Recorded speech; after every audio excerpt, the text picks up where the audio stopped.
2 మంత్రిపదవులు ఎస్సీకి, 1 బీసీకి ఇవ్వడం జరిగింది. మంత్రివర్గంలో స్థానం కోసం మా రంగన్న చాలా సీనియర్ నాయకుడిగా మంత్రివర్గంలో చోటు కోసం ప్రయత్నం చేయడం, వస్తుందని ఆశించడం, మేమంతా కూడా రంగన్నకి రావాలని కోరుకోవడం జరిగింది.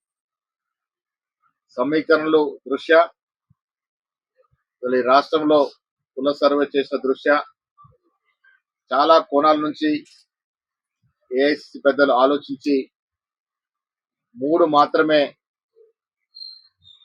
కేబినెట్ మంత్రులు ఇవాళ తీసుకోవడం జరిగింది. ఇంకా 3 కేబినెట్ బర్తులు ఖాళీగా ఉన్నాయి.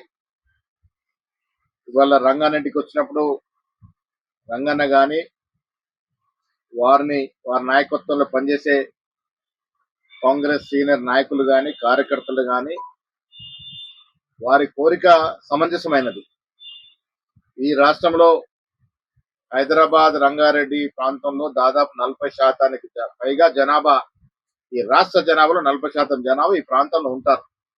కాబట్టి ఈ ప్రాంతానికి కేబినెట్ లో చోటు కల్పించాలని వారి సమంజసమైన కోరిక నాకు చెప్పడం జరిగింది. ఇది మేము కూడా సమంజసమైన కోరికగా భావిస్తా ఉన్నాం.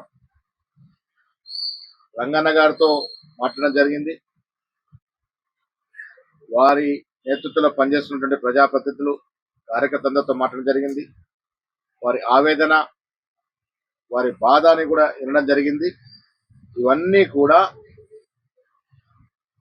ఏఎస్ ఇన్ఛార్జిగా ఉన్నటువంటి మీనాక్షి నటరాజన్ ఇక్కడ రావాల్సి ఉండే కొన్ని కారణాలు రాలేకపోయింది. వారికి, ముఖ్యమంత్రి గారికి, అదేవిధంగా ఏఎస్ పెద్దలందరూ కూడా ఇక్కడ జరిగినటువంటి విషయాల్ని, వాస్తవాల్ని చెప్పి వచ్చే రోజుల్లో ఈ ప్రాంతానికి తగు న్యాయం చేసే విధంగా ప్రయత్నం చేస్తాం.